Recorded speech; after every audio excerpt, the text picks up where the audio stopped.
कहानी की शुरुआत केनिया से हुई, जहां अचानक एक हेलीकॉप्टर के क्रैश होने की वजह से भगदड़ मच गई और इसी बीच यूएस आर्मी की एक टीम लोगों को वहां से निकालते हुए हमलावर को ढूंढ रही थी। पर तभी उनके दो फौजी अचानक से धुएं में गायब हो गए। ये देखकर पूरी टीम ने अंधाधुंध गोलियां चलानी शुरू कर दी, पर लीडर के पीछे मुड़ते ही अचानक से एक धमाका हुआ और वो भी बेहोश हो गया। थोड़ी देर बाद जब उसकी आँख खुली तो उसे उसका नाम तक याद नहीं था, साथ ही उसके हाथ पर एक चोट का निशान भी था। वो एक पुलिस स्टेशन में बंद था जो पूरी तरह से तबाह हो चुका था।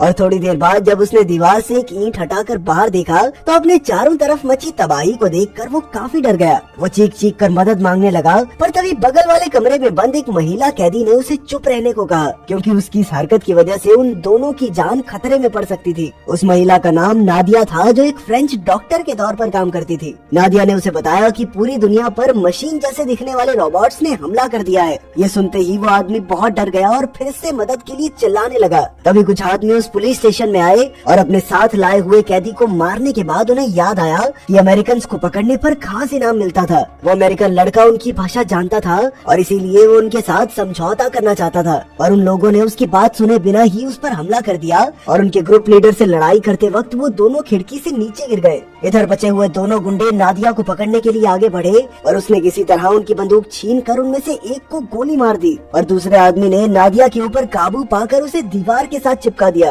पर तभी नादिया ने दीवार से एक ईंट निकाल कर उसे मारी और फिर उसी की बंदूक से उसका काम तमाम कर दिया। दूसरी तरफ उस अमेरिकन ने भी एक बंदूक छीनकर गुंडों के लीडर को मार दिया। और तभी एक और आदमी उस पर इलेक्ट्रिकल डिवाइस से हमला करने के लिए आगे बढ़ा, पर जैसे ही उस अमेरिकन ने डिवाइस को पकड़ा तो उसे करंट लगने के बजाय वो करंट वापस दूसरे आदमी को लग गया। इससे पहले कि वो अपनी शक्तियों को पहचान पाता, उसकी नजर कुछ रोबोट्स पर पड़ी जो बहुत बड़े थे और सभी लोग इधर उधर भाग रहे थे। अपनी जान बचाने के लिए वो अमेरिकन एक और गाड़ी में जाकर छिप गया, लेकिन फिर भी उस रोबोट ने दूर से ही उसे स्कैन कर लिया और बिना कुछ कहे वहाँ से चला भी गया। इसके बाद वो अमेरिकन वापस से नादिया को ढूंढने के लिए गया, जिसने उसकी टी शर्ट पर बो शब्द देखकर यही उसका नया नाम रख दिया। इसके बाद वो दोनों गुंडों के हथियार लेकर वहाँ से निकल गए। वो यूएस आर्मी के बेस पर जाना चाहता था, पर नादिया का मानना था कि इसका कोई फायदा नहीं होगा, क्योंकि अभी तक वहाँ पर सभी लोग मर चुके होंगे और साथ ही रोड्स पर यूँ खुलेआम घूमने में बहुत खतरा है। पर वो भी शांत बैठने वालों में से नहीं था,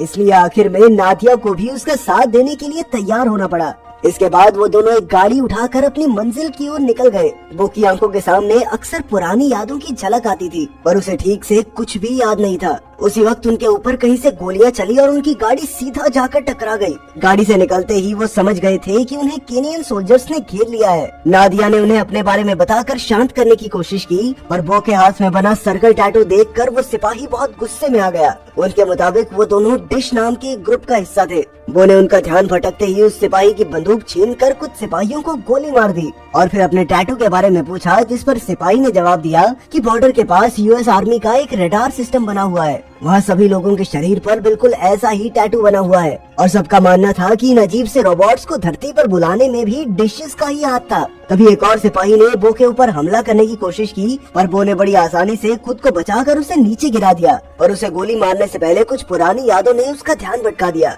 इसके बाद वो दोनों उन्हीं केनियन सोल्जर्स की गाड़ी लेकर वापस से रडार स्टेशन की तरफ बढ़े। आगे जाकर उन्होंने देखा कि पूरे शहर में बिजली की तारें फैली पड़ी थी, पर अब वो वापस नहीं मुड़ सकते थे क्योंकि एक रोबोट उनका पीछा कर रहा था और कुछ सेकंडों बाद ही उस रोबोट ने उन पर हमला कर दिया। उससे बचने के लिए नादिया ने गाड़ी बिजली की तारों पर चढ़ा दी, जिस वजह से उनकी गाड़ी थोड़ी दूर जाते ही खराब हो गई और वो दोनों गाड़ी से निकलकर एक जगह पर जाकर छिप गए। उन्हें ढूंढते हुए उस रोबोट की नजर एक आदमी और उसकी बेटी पर पड़ी और उसने तुरंत ही उस आदमी को मार दिया। ये देखकर नादिया ने रोबोट का ध्यान भटकाने के लिए हवा में गोली चला दी, पर किसी वजह से रोबोट ने उन्हें देखने के बावजूद भी उन पर हमला नहीं किया और वो उस लड़की को भी मार कर वहाँ से चला गया। अगले दिन वो वापस से अपनी मंजिल की ओर निकल गए। काफी देर तक चलने के बाद उन्हें इंग्लिश में बोल रहे एक आदमी की आवाज आई, लेकिन पास जाकर उन्हें पता चला कि वो आवाज एक रिकॉर्डर से आ रही थी जो वहाँ के लोगों ने उन्हें फंसाने के लिए रखा था। इसके बाद वहाँ के लोकल्स ने उन्हें खाली बिल्डिंग में ले जाकर बांध दिया और तभी दो बाइकर्स तेज रफ्तार में उनके पास से निकले।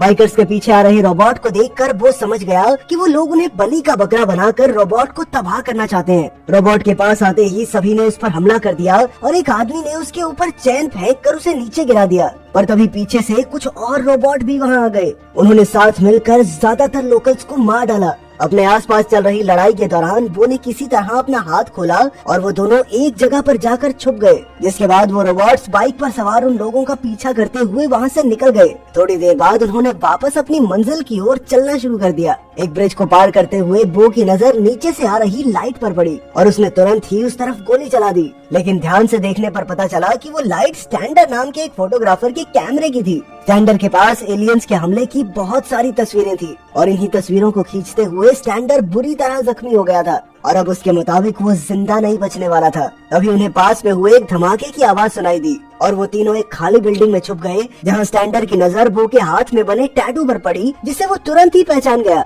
फिर उसने अपने कैमरे में उन्हें रेडार स्टेशन की फोटो दिखाकर एक डील करने की कोशिश की, जिसमें कैमरा के बदले बो उसे जान से मारेगा। बो की आंखों के सामने लगातार किसी की मौत की यादें आ रही थी, इसीलिए उसने स्टैंडर को मारने से मना कर दिया, जिससे गुस्सा होकर स्टैंडर शोर मचाने लगा ताकि रोबोट्स उन्हें ढूंढ सकें। अब नादिया के पास कोई और चारा नहीं था, इसीलिए उसने ही स्टैंडर का गला दबाकर उसे मार डाला। कुछ देर बाद वो दोनों फिर से अपनी मंजिल की ओर निकल पड़े, पर इस बार वो फोटोज का सहारा लेकर आगे बढ़ रहे थे। थोड़ी देर बाद उनके कैमरे की बैटरी खत्म हो गई और वो फिर से गाड़ी चुराकर आगे बढ़ने लगे, पर थोड़ी आगे बढ़ते ही अचानक से उनके रेडियो में से अजीब सी आवाजें आने लगी और गाड़ी रोकने पर उनकी नजर पास में पड़े एक रोबोट पर पड़ी, जो पूरी तरह तबाह हो चुका था। तभी उन्हें एक बहुत बड़े धमाके की आवाज आई और वो तुरंत ही अपनी गाड़ी लेकर वहाँ से भागने लगे, पर अचानक से 100 से ज्यादा रोबोट्स उनका पीछा करने लगे। अपनी जान बचाने के लिए वो दोनों एक खाली घर की बेसमेंट में घुस गए, पर तभी अचानक एक उड़न तश्तरी ने उन दोनों को ऊपर खींचना शुरू कर दिया। कुछ सेकंडों बाद बो तो वापस नीचे गिर गया, लेकिन वो उड़न तश्तरी नादिया को लेकर चली गई।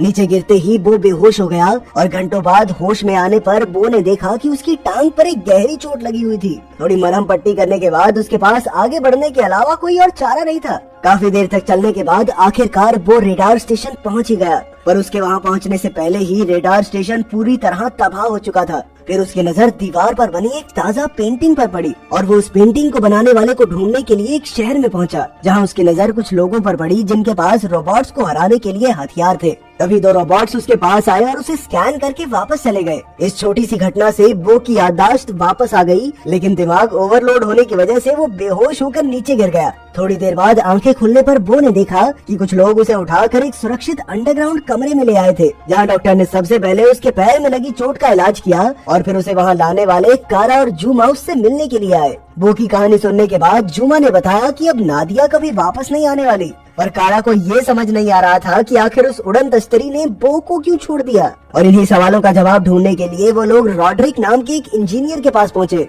जिसने रोबोट्स को हराने वाली ईएमपी मशीन को बनाया था और अब वो इसी के बड़े मॉडल पर काम कर रहा था। उसका प्लान इस मशीन को उड़न तश्तरी के ठीक नीचे चलाने का था, ताकि स्पेसशिप के साथ साथ सभी रोबोट्स भी खत्म हो जाएं। और अभी तक वो उड़न तश्तरी के इतनी पास पहुंच ही नहीं पाए थे, क्योंकि वो सिर्फ तभी आती थी जब एक जगह पर काफी सारे लोग और रोबोट्स इकट्ठा हो जाएं। तभी रॉड्रिक को एक मैसेज आया कि बहुत सारे रोबोट्स उनकी तरफ बढ़ रहे थे। जुमा को समझ नहीं आ रहा था कि आखिर रोबोट्स को उनका पता कैसे चला। ठीक उसी वक्त जुमा की बात और रॉड्रिक्स की ड्राइंग को देखकर वो को याद आया कि लड़ाई के दौरान एक रोबोट ने उसके अंदर ट्रैकर लगा दिया था और तभी से रोबोट्स उसकी मदद से बाकी लोगों का पता लगा रहे थे। उसकी ये बात सुनते ही कारा बो को मारने के लिए आगे बढ़ी, पर बो के पास एक बेहतर प्लान था। उसके मुताबिक वो लोग ट्रैकर की मदद से उस उड़न तश्तरी को बुला सकते थे। इसके बाद उन सभी ने एक प्लान बनाया और एक गुफा के जरिए मशीन को शहर की तरफ ले जाने लगे, पर बाहर आते ही उनके एक आदमी ने गलती से माइन पर पैर रख दिया, जिससे एक जोरदार धमाका हुआ और तभी उनकी नजर उस उड़न तश्तरी पर पड़ी।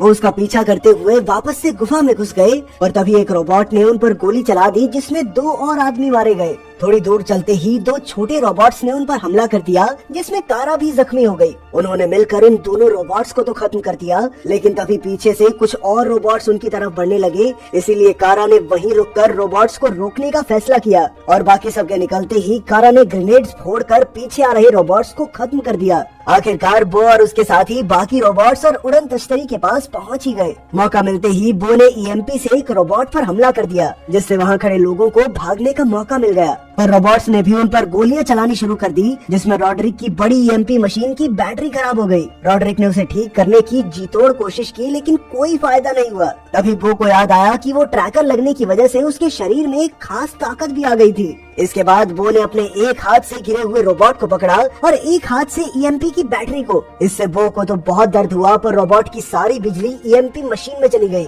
और वहाँ एक बहुत बड़ा ईएमपी धमाका हुआ, जिसमें सभी रोबोट्स और उनकी वो उड़न तश्तरी तबाह हो गई। वहाँ खड़े सभी लोगों को थोड़ी देर बाद एहसास हुआ कि आखिरकार उन्होंने इन एलियंस को हरा दिया है।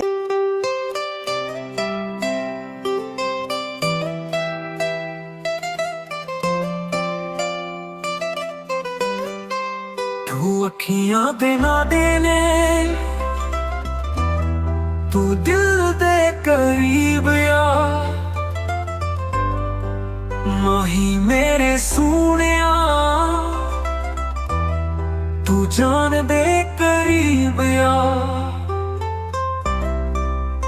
तेरे बिना जिंदगी जीना बड़ा सौखा, एक पल तेरे बिना साली ना बनोखा, तेरे बिना दिल का धड़कन भी बड़ा सौखा।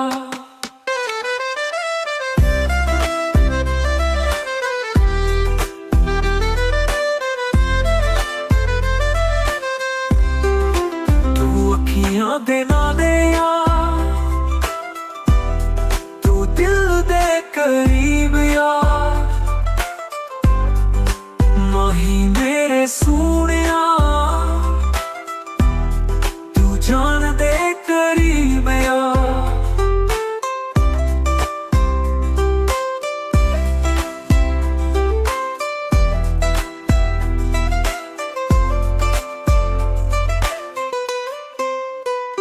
तेरे प्यार दी खुशबू मेरे दिल विच बसदी, तेरे प्यार दी याद मैनू पल पल दसदी।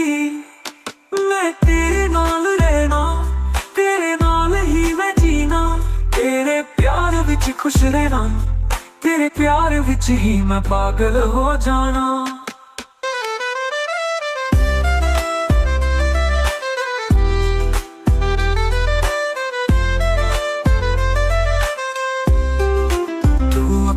दे ना दे यार,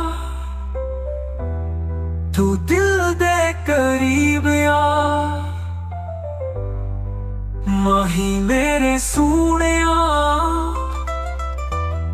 तू जान दे करीब यार।